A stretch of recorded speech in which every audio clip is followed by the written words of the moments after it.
Hello guys, welcome back to my channel. आज मैं आप लोगों के साथ उस ताइवानीज बीएल सीरीज का एपिसोड 2 का हिंदी एक्सप्लेनेशन शेयर करने के लिए आई हूँ। तो चलो हम बिना देरी किए एपिसोड की शुरुआत करते हैं। रूट सीईओ यूजिन और उसका टीम वर्कर शेलियो इनकी लव स्टोरी आगे बढ़ाते हैं। एपिसोड 2 की शुरुआत में हमें SWC रोस्टर नाम का वो कॉफी शॉप दिखाया जाता है। उसमें कुछ लड़कियां लाइव जाकर उस कॉफी शॉप के बारे में लोगों को बता रही थी। तभी झाओगंग वहाँ आकर उनके लिए कॉफी सर्व करता है। उसे देखकर वो लड़कियां बहुत ही उसकी तारीफ करने लगती है कि वो कितना हैंडसम है। लेकिन झाओगंग बस स्माइल करके वहाँ से चला आता है। वहाँ कॉफी शॉप में पहले से ही सिक्की बैठा होता है। वो उन लड़कियों के ये बातें सुनकर बहुत ही खुश हो जाता है। तभी वहाँ शिलियो आता है। वो सिक्की को देखकर उसे पूछता है कि तुमने कल रात मेरे मैसेज का, मेरे कॉल का रिप्लाई क्यों नहीं किया। तब सिक्की झूठ बोलते हुए कहता है, मेरे पास मेरा फोन नहीं था ना, मैं उसे लाना भूल गया इसलिए। शिलियो उसे फिर से कहता है, लेकिन तुम नेक्स्ट वीक तक स्कूल नहीं जाने वाले हो ना, तो तुम काम पर क्यों नहीं आए। अब सिक्की फिर से बहाना बनाते हुए कहता है, मैं दोपहर में वहाँ जाने के लिए टाइम निकाल लूंगा। अब शिलियो फिर से उसकी फिक्र करते हुए उसे पूछता है, क्या तुम अभी भी अपने फ्रेंड की यहाँ ही रह रहे हो, क्या तुम्हें मेरी कोई मदद चाहिए। अब सिक्की फिर से उसे सच ना बनाते हुए कहता है, नहीं मैं ठीक हूँ। अब तभी झाओगंग सिक्की के लिए उसकी स्पेशल डिश प्रिपेयर करते हुए सर्व करता है और कहता है, जिसे कल मैंने तुम्हें प्रॉमिस किया था ये उसके लिए है। सिक्की बहुत ही खुश होकर उसे थैंक यू कहता है। तभी शीलू कहता है, भाई झाओगंग तुम्हें कुछ भी अंदाजा नहीं है कि कल का दिन कितना रिडिकुलस था। पर झाओगंग हल्के से स्माइल करते हुए कहता है, मुझे लगता है कि वहाँ जो प्रॉब्लम है वो इससे भी बड़ी सीरियस है। अब शीलू पीछे देखता है तो उसे पीछे वांगजी टेबल पर सर रखकर सोया हुआ दिखाई देता है। उसकी ऐसी हालत देखकर शीलू पूछता है, ये यहाँ कब आया। तब झाओगंग कहता है, तुम्हारे आने से थोड़ी देर पहले ही आया है।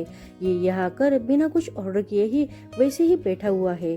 तभी उसी वक्त कियान वहाँ गुस्से में आकर रेड वाइन ऑर्डर करती है। तो झाओगंग उसे कहता है, तुमने कल रात ही सारी रेड वाइन खत्म कर दी है, तो आज माल्टा कैसे रहेगा। और वो भी हाँ में सिर हिला देती है। तभी शीलियो कियान के थोड़ा पास जाकर उसे धीरे से पूछता है, क्या तुम अभी तक वांगजी से नाराज हो। तो कियान कहती है, ऑफ कोर्स, क्योंकि उसने कल के बारे में न मुझसे बात की है, न मुझे कांटेक्ट करने की कोशिश की है। रिस्पॉन्सिबिलिटी नाम की कोई चीज होती है या नहीं, वो सच में इररिस्पॉन्सिबल है, नॉनसेंस। उसका यह गुस्सा देखकर शीलियो उसे इशारों में बताता है कि वांगजी उसके पीछे ही है। कियान वांगजी को देख लेती है और वो फिर भी कहती है, तो क्या हुआ, वो है तो मैं फिर भी कहूंगी। शीलियो कियान को टिस करते हुए हल्के से कहता है, तुम्हारे साथ रहने का डेयर कोर करेगा। अब ये सब बातें सुनकर कियान कहती है, तुम उसकी फेवर में हो या मेरे फेवर में, तुम सब मर्द एक जैसे ही हो। और वो कहती है, चिंगलुई कहाँ है, क्या वो आज काम पर नहीं आई है। लगता है ये बात सुनकर आज कोई तो नाराज हो जाएगा। कहते हुए वो शीलियो की तरफ देखती है। अब शीलियो कहते है, यार तुम मेरी तरफ क्यों देख रहे हो, कल जो कुछ भी हुआ उसके लिए मैं नहीं, वो यूजिन जिम्मेदार है।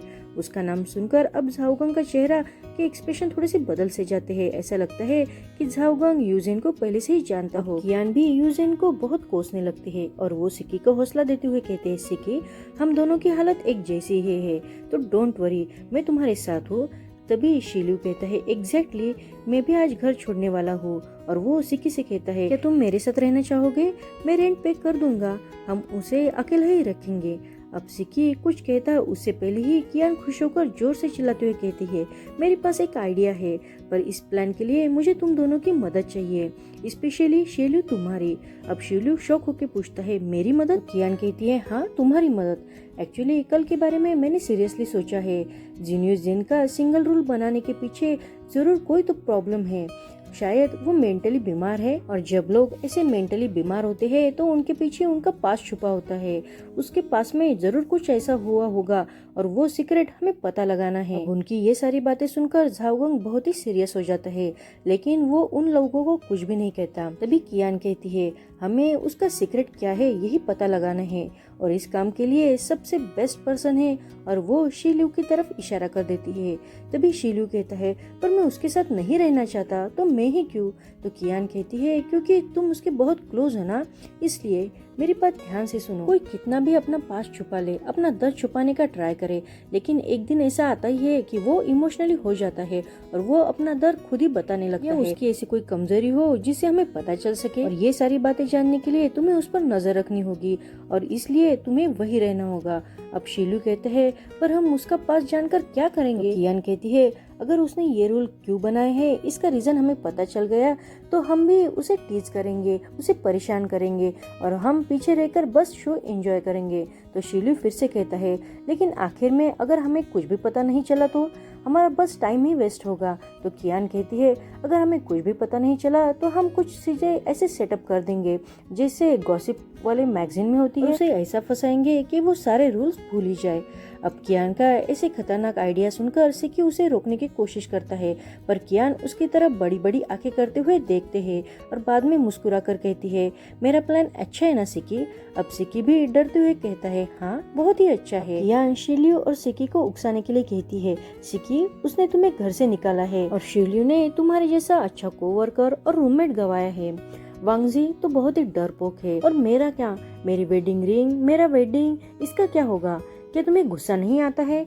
क्या उससे बदला लेने का दिल नहीं करता तुम्हारा? अब वो लाइव करने वाली लड़कियां भी कहती है सच में तुम्हारा बॉस बहुत ही रेडिकुलस है। अब ये सारी बातें सुनकर शिलू का दिमाग भी खराब हो जाता है और तभी उसे उसकी और यूजिन की ऑफिस में जो बात हुई थी और उसने सिकी को बाहर निकालते वक्त क्या क्या कहा था वो सब याद आता है। उन सब बातों को याद करते हुए शिलू झट से खड़ा होकर कहता है मैंने डिसाइड किया है कि मैं तुम्हारे प्लान में तुम्हारी मदद करूंगा। ऐसे हमारे एक ही गोल है कि ऐसे रेडिकुलस सिंगल रूल बनाने वाले यूजिन को रुलाना। शिलू की ये बातें सुनकर कियान भी बहुत खुश होकर जोर जोर से चिल्लाने लगती है। शॉप में आए हुए बाकी लोग भी बहुत ही खुश हो जाते हैं। आगे हमें स्टूडियो का सीन दिखाया जाता है। वहाँ शिलियो कियान से कहता है मुझे लगता है कि हमें उसके आसपास जो लोग हैं उनसे पूछताछ करके इन्वेस्टिगेशन करना चाहिए।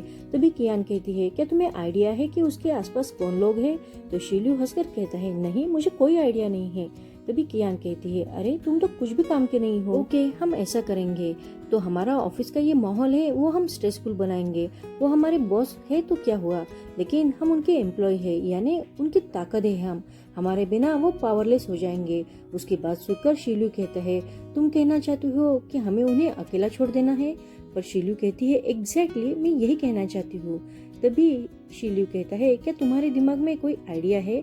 तो कियान कहते हैं नहीं। तो शीलू कहते अरे तुम भी तो कोई काम की नहीं हो और इसी बात से वो दोनों झगड़ने लगते हैं। तभी कियान कहती है मुझे लगता है हमें इस बात पर सिकी की राय लेनी चाहिए और वो सिकी सिकी कह के आवाज देने लगती है। वहाँ ऑफिस में इस साइड में एक टेबल पर वांगजी उदास बैठा होता है।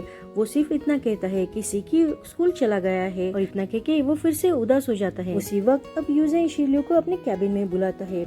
शीलू जाने वाला होता ही है तभी कियान उसे अपने प्लान की याद दिला देती है। शीलू भी उसे ओके कह के वहाँ से कैबिन में जाता है। आगे हम देखते हैं कि शीलू जब कैबिन में आता है तो यूजेन फोन पर बात कर रहा था। फोन रखने के बाद वो शीलू को अंदर देखकर कहता है तुम्हें अंदर आने से पहले नॉक करना चाहिए था।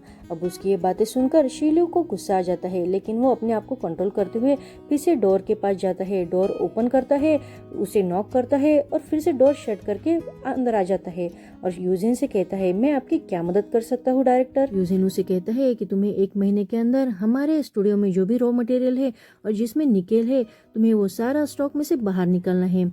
तभी शीलू कहता है लेकिन ऐसा क्यों करना है? यूजेन उसे लैपटॉप में कुछ दिखाते हुए कहता है मैं चाहता हूँ कि हमारा शॉप उन कस्टमर के लिए भी रहे जिन्हें निकेल की एलर्जी है और वो बिंदास होके हमारे यहाँ शॉपिंग कर सके। अब लैपटॉप देखते हुए शीलू कहता है क्या तुमने पहले ही एडवर्टाइजमेंट शुरू कर दी है? तो यूजेन कहता है हाँ, अगर तुम्हें भूख लगी हो और तुम्हारे टेबल पर बहुत सारा खाना हो तो तुम्हें क्या करना चाहिए, इंतजार करना चाहिए क्या? अब ये बात सुनकर शीलू को कुछ समझ नहीं आता, लेकिन वो कहता है ऑफ कोर्स नहीं, मुंह में तो गरम गरम ही खाना खाऊंगा। तो यूजेन कहता है एग्जैक्टली, अगर तुम्हें अभी एडवर्टाइज नहीं की तो तुम्हारा खाना ठंडा हो जाएगा। फिर भी शीलू को उसकी बात समझ में नहीं आती, लेकिन वो कहता है कि हमारे स्टॉक में निकल का बहुत सारा मटेरियल है। अब यूजेन कहता है तुम्हारे पास एक्सपीरियंस कम होने के कारण तुम्हारे दिमाग में कोई इमीडिएटली आइडिया नहीं आ रही है, ये आना भी मुश्किल है। अब शीलू गुस्सा होकर कहता है तुम्हें मेरे मैटर में दखल देने की कोई जरूरत नहीं है। अब उसका गुस्सा देखकर यूजेन बात को बदलते हुए कहता है सिकी एज ए लेक्चरर क्वालिफाइड हुआ है ना? तो शीलू कहता है हाँ वो हुआ है, उसका क्या? तो यूजेन कहता है उसने अभी तक एजुकेशन भी खत्म नहीं किया है, लेकिन ये अचीवमेंट बहुत ही बड़ी है, सच में वो एक्सलेंट है। तुम इस बात का ध्यान रखो कि उसे ज्यादा से ज्यादा एक्सपीरियंस मिले और उसके लिए कुछ डिजाइन स्टूडियो की क्लासेस भी ऑर्गेनाइज करके रखो, लेकिन इन सब में तुम अपना काम करना मत भूलना। अब उसकी ये सारी बातें सुनकर शीलू सच में बहुत खुद को छोटा महसूस करता है। वो एम्बेरस होकर ही यूजेन से कहता है डायरेक्टर अब मैं यहाँ से चलता हूँ। अब यूजेन को समझ में आ जाता है, इसलिए वो उसकी तरफ बस स्माइल करते हुए देखता रहता है। अब शील्यू जाने लगता है तो यूजेन उसे हौसला देते हुए कहता है कि तुम ये कर सकते हो। उसकी बात सुनकर शील्यू कंफ्यूज हो जाता है, लेकिन स्माइल करके वहाँ से चला जाता है। यूजेन तो शील्यू को बच जाते हुए देख रहा था। तभी वो अपनी आंखें बंद करता है तो उसे पास्ट का एक सीन याद आ जाता है। एक बार शील्यू के स्टूडियो ने इन्वेस्टर के लिए एग्जीबिशन लगाया था। वहाँ यूजेन भी आया हुआ था।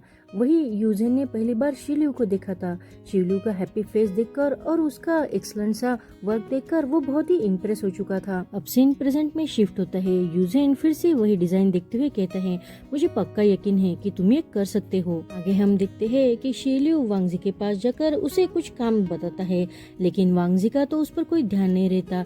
वो सिर्फ शील्यू को देखता है और फिर से वही गुमसुम बैठा रहता है। अब शील्यू कियान की तरफ मदद के लिए देखता है, लेकिन कियान अब उसकी तरफ गुस्से से देखते हुए अपना मुंह फेर लेती है। आगे हम देखते हैं कि शाम के समय घर जाते वक्त वांगजी दीवार के पास जाकर वही सिंगल रूल देखने लगता है, पर तभी यूजेन कैबिन से बाहर आता है। उसे देखकर वांगजी वहाँ से चला जाता है। अब यूजेन खुद वो रूल देखने लगता है।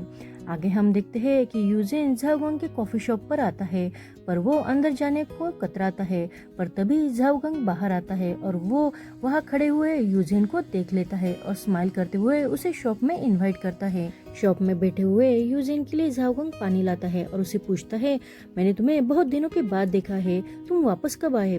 तो यूजेन उसे कहता है, मैं लास्ट ईयर ही वापस आया हूँ, लेकिन तब यहाँ पैंडेमिक था। झाओगंग उसे कहता है, मुझे तुम्हारे बारे में टाइम टू टाइम खबर मिलती रहती थी, लेकिन मुझे ये पता नहीं है कि तुम 3 साल तक कहाँ थे, तुम कहाँ चले गए थे? उसका ये सवाल सुनकर अब यूजेन बहुत सोच में पड़ जाता है।